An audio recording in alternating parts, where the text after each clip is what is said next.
Donc il existe deux types d'éleveuses que l'on peut faire, une avec reine ou sans reine. Donc comme vous pouvez voir sur ce schéma, donc les éleveuses sans reine, donc on peut faire soit un essaim orphelin, soit une colonie orpheline. Donc ce qui va différencier les deux, c'est simplement la taille. L'essaim va être sur un moins grand nombre cadre de couvain que la ruche orpheline, que l'éleveuse orpheline. Donc quand on parle d'éleveuse avec reine, donc il y a deux façons également de voir ça, de manière horizontale ou verticale. Quand c'est de manière horizontale, on peut utiliser une éleveuse simple, donc ça ressemblera à une colonie avec un compartiment qui sera orphelin, ou alors une éleveuse dite double, qui sera composée de deux colonies et d'une partie orpheline en son sein.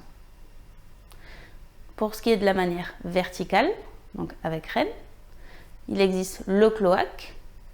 Donc c'est une colonie sur laquelle on va venir apposer une sorte de ruchette. Donc il y aura la reine en bas et une partie orpheline au-dessus. Il y a aussi la manière simple, qui consistera à mettre simplement deux ruchettes l'une sur l'autre, une ruchette avec une reine en dessous et une ruchette sans reine au-dessus. Donc maintenant on va parler de l'élevage de rennes artificielles. Donc il y a une manière simple, comme vous pouvez voir sur le schéma, où on choisit une ruche souche sur laquelle on va effectuer une opération de greffage. Après avoir greffé, on va mettre notre cadre dans une éleveuse. De cette éleveuse, on sortira notre cadre 10 jours après, quand les cellules seront operculées et prêtes à naître, que l'on va mettre, et après avoir retiré ces cellules de notre éleveuse, on va les mettre dans des essaims. Et les rennes continueront de grandir et pourront naître directement dans l'essaim.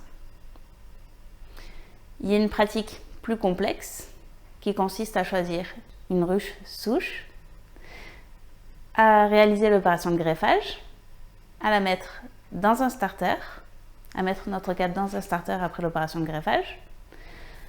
Une fois que nos cellules royales ont un jour ou deux, à les mettre dans une ruche éleveuse.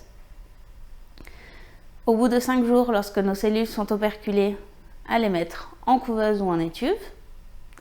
Une fois que nos cellules royales ont 10 jours, à les mettre dans des nucléi de fécondation. Sur notre site de fécondation seront présents des ruches à mâles. Ces ruches à mâles permettront la fécondation de nos rennes. Et une fois que ces rennes seront fécondées, on pourra les introduire dans un essaim.